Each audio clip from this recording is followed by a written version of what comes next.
Hello good morning बच्चों। तो आज हम लोग पढ़ने वाले हैं तंत्रिका तंत्र के बारे में, यानी कि नर्वस सिस्टम के बारे में पढ़ेंगे। तंत्रिका तंत्र होता क्या, पहले बेसिक समझ लो।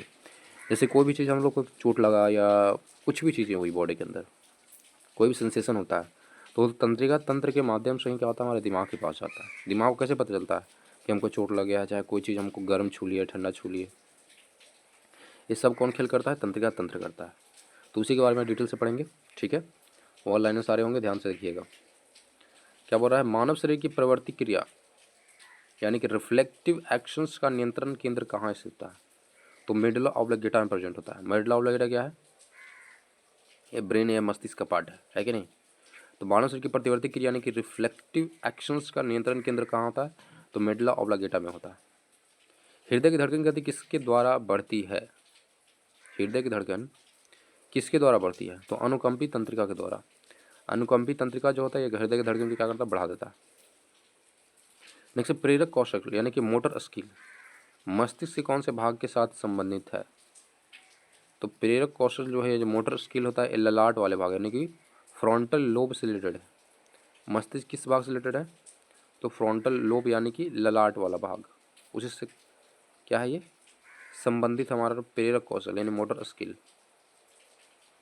नेक्स्ट है, मानव के मस्तिष्क का सबसे बड़ा भाग कौन सा है, मानव मस्तिष्क सबसे बड़ा भाग उसको बोलते हैं रोम्बेन सिफेलॉन।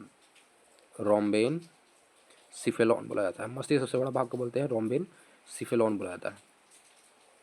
तंत्रिका तंत्र यानी कि नर्वस सिस्टम के अध्ययन को तंत्रिका विज्ञान यानी कि न्यूरोलॉजी कहा जाता है।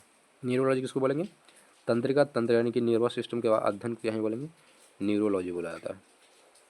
कम नींद आने के लिए चिकित्सा शब्दावली का प्रयोग किया जाता है, तो कम नींद आना हिंदी में तो बोलते हैं अनिद्रा, अंग्रेजी में इसको बोलते हैं स्लीपिंग सिकनेस। देखो यहाँ पर स्लिप सिकनेस, स्लिप्स स्लिपलेसनेस लिखा हुआ है, स्लिपलेसनेस, या इसी को अंग्रेजी बोलते हैं इंसोमैनिया बोलते हैं, इंसोमैनिया। या तो आपको इंसोमैनिया हो गया या तो स्लीपलेसनेस हो गया, कम नींद आता, ज़्यादातर बूढ़े लोगों में ऐसा होता है। मस्तिष्क कौन सा भाग जो है गुरुत्वाकर्षण के विरुद्ध शरीर का समर्थन करता है, गुरुत्वाकर्षण के विरुद्ध है, सोच लो, नीचे नहीं ऊपर क्यों जाने के लिए सोचो तो यह है अंतराली केंद्र, इसको बोलते हैं एंटर, एंटर क्या लिखा हुआ है, एंटर इंटरस्टिट अंतराली, यहाँ स्पेलिंग लगता गलत लिखा हुआ है, इंटरस्टियल न्यूक्लियस लिखा हुआ है, इंटरस्टियल न्यूक्लियस। अंतरालिक केंद्र किसको बोलते हैं, एक मस्तिष्क का एक भाग है जो कि गुरुत्वाकर्षण के क्या करता है, विरुद्ध काम करता है, अंतरालिक केंद्रक। औसतन एक समान मानव मस्तिष्क का भार कितना होता है, बहुत इंपॉर्टेंट है। अगर समान आदमी है तो उसके दिमाग का भार होता है 1.36 किलोग्राम, एक किलो में है, समझ रहे हो, 1 किलो का तो दिमाग ही था, 1.5 किलो मान के चलो, 1.36 किलोग्राम होता है समान मानव का दिमाग का वजन, 1.36 किलोग्राम, केजी में है ये। शरीर में प्रतिवर्ती क्रियाओं का नियंत्रण एवं समन्वय कौन करता है, प्रतिवर्ती क्रियाओं का नियंत्रण और समन्वय जो करता है वो करता है हमारा मेरुरज्जु करता है, स्पाइनल कॉर्ड करता है, याद रखना है। प्रतिवर्ती क्रियाओं का नियंत्रण और समन्वय कौन करेगा, तो मेरुरज्जु यानी कि स्पाइनल कॉर्ड। सेरेब्रल पॉल्सी और मस्तिष्क संबंधी विकार है जो सामान्यतः छोटे बच्चों में पाया जाता है। सेरेब्रल पॉल्सी क्या है, एक तरह का एक मस्तिष्क संबंधी विकार है जो कि छोटे बच्चों में होता है। इस विकार का नाम याद रखना है cerebral palsy, cerebral palsy, clear है। नेक्स्ट है, तंत्रिका तंत्र का विकास सर्वप्रथम किस जीव में माना जाता है, तो सबसे पहले जो तंत्रिका तंत्र का विकास हुआ था पहली बार हम लोग से भी पहले, तो हुआ था हाइड्रा के अंदर। तंत्रिका तंत्र का विकास सर्वप्रथम किस जीव में माना जाता है, तो हाइड्रा में माना जाता है। मनुष्य में कपालीय तंत्रिकाओं यानी कि क्रेनियल नर्वस की संख्या कितनी होती है, तो मनुष्य में कपालीय तंत्रिकाओं की संख्या होती है 12 जोड़ी, 12 जोड़ी होती है कपालीय तंत्रिका यानी कि क्रेनियल नर्वस। मनुष्य में मेरु तंत्रिका यानी कि स्पाइनल नर्वस, यानी कि हर जगह क्या होता है, नर्वस सिस्टम होता है। देखो कपाल में अलग हो गया, मेरु में अलग होगा, तो मेरु में होता है 31 जोड़ी होता है, कितना पेयर में होगा हमेशा 31 जोड़ी। मेरु तंत्रिका यानी कि स्पाइनल नर्वस में होता है 31 जोड़ी तंत्रिकाओं की संख्या। मानव शरीर में भूख एवं तृप्ति मस्तिष्क के किस भाग द्वारा नियंत्रित होता है, यानी कि हमको भूख लगा है, मेरा पेट भर गया है, ये कौन डिसाइड करेगा, दिमाग का कौन सा पार्ट, तो दिमाग का हाइपोथैलेमस, हाइपोथैलेमस जो होता है वही डिसाइड करेगा कि भूख आपको लगा है कि आपको पेट भर गया है, कौन, हाइपोथैलेमस, दिमाग का हाइपोथैलेमस भाग। नेक्स्ट है डिसलेक्सिया। डिसलेक्सिया नामक बीमारी मानव शरीर के किस अंग से संबंधित है? ये दिमाग से रिलेटेड है। डिसलेक्सिया मतलब क्या होता है? दिमाग से क्या आता है? छोटे बच्चे जैसा दिमाग होता है, उसको बोलते हैं डिसलेक्सिया। डिसलेक्सिया जो है ये दिमाग से रिलेटेड है, मस्तिष्क से रिलेटेड बीमारी। शरीर के अन्य संबंधी अंगों की तुलना किस अंग को ऑक्सीजन की आवश्यकता सर्वाधिक होती है? तो सबसे ज़्यादा ऑक्सीजन अगर किसी को चाहिए तो है हमारा दिमाग। ब्लड को भी उतना नहीं चाहिए, हमारे किसी भी बॉडी पार्ट को उतना ऑक्सीजन नहीं चाहिए जितना हमारे दिमाग को चाहिए। यानी जितना अच्छा इन्वायरमेंट में रहोगे उतना अच्छा दिमाग चलेगा। सिंपल सी बात है। पॉल्यूशन वाले इलाका में रहोगे ऑक्सीजन कम मिलेगा, दिमाग कम काम करेगा। और जहाँ आपको फुल ऑक्सीजन मिल रहा है यानी कि दिमाग आपको बहुत तेज़ काम करेगा। शरीर के अन्य सभी अंगों की तुलना में किस अंग में ऑक्सीजन सबसे बता दिया आपको? मस्तिष्क। तंत्रिका ऊतक का प्रमुख कार्य क्या है? तो तंत्रिका ऊतक का मेन काम है उत्तेजनाओं को प्राप्त करना तथा मेरुरज्जु एवं मस्तिष्क के आवेग भेजना।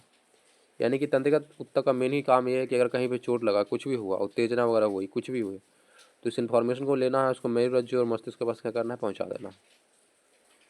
ठीक है। आवेग को बोला गया एम्पल्स, एम्पल्स को भेजना। ठीक है। यहाँ लिखा हुआ एक पॉइंट बना कि प्रतिवर्ती क्रियाओं की खोज सर्वप्रथम किसने किया था? तो मार्शल हॉल ने किया था। कि हमारा जो होता है प्रतिवर्ती क्रिया हमारे बॉडी के अंदर, इसकी खोज सबसे पहले किसने किया था? मार्शल हॉल ने किया था। मार्शल हॉल ने की थी। मार्शल हॉल, क्लियर है? नाम याद रखना है मार्शल हॉल का। नेक्स्ट है भोजन ग्रहण करने के पश्चात आहार नाल की तरंग गति और उसकी दीवारों की ग्रंथियों के श्रावण का उत्तेजन किस तंत्र द्वारा होता है? फिर से देख लेते हैं। भोजन ग्रहण के पश्चात यानी जब भोजन आपने लिया तो आहार नाल की तरंग गति और इसकी दीवार की ग्रंथियों के श्रावण का उत्तेजन यानी कि कितना क्या निकलना चाहिए कौन से ग्रंथि से, है कि नहीं, का उत्तेजन किस तंत्र द्वारा होता है? तो प्राणुकंपी तंत्र के द्वारा कंट्रोल होता है। प्राणुकंपी तंत्र के द्वारा कंट्रोल होगा कि ये जो हमारा आहार नाल की ग्रंथियां हैं, दीवारों ग्रंथियां, वो श्रावण का उत्तेजन कैसे करती है, यानी कितना निकलता है, कब निकलना है, समझ रहे हो? उसकी बात है तो उसका ग्रंथ तंत्र का नाम याद रखना है, प्राणुकंपी तंत्र उसको बोलते हैं। कौन से तंत्र हमारे शरीर में समन्वय का कार्य करता है यानी कि बैलेंस करने का काम करता है? तो है तंत्रिका और अंतःस्रावी तंत्र, इंडोक्राइन सिस्टम्स। समन्वय यानी हर चीज़ में समन्वय स्थापित करता है। जैसे होना था भाई भाई में समन्वय होना चाहिए, जैसे हमारा हाथ हो गया, दिमाग हो गया, ये सब में समन्वय कौन स्थापित करेगा? तो तंत्रिका एवं अंतःस्रावी तंत्र यानी कि इंडोक्राइन सिस्टम और तंत्रिका तंत्र, ये दोनों हेल्प करता है हमारे समन्वय करने के लिए। जो मनुष्य यह नहीं समझ पाता कि कब उसे भोजन करना है, रोक देना चाहिए, वह किस रोग से पीड़ित है? उसको पता ही नहीं चलता कि भूख लगा है कि नहीं लगा है, वो खाते रहता था खाते रहता है। समझिए, उसको बोलते हैं बुलीमिया बोलते हैं। उस बीमारी का नाम क्या है? उस बीमारी का नाम है बुलीमिया। बुलीमिया, बुली करना, बुलीमिया।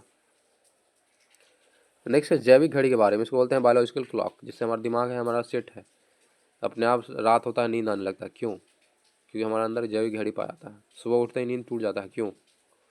कि हमारे अंदर जैविक घड़ी पाया जाता है। उसको बोलते हैं बायोलॉजिकल क्लॉक।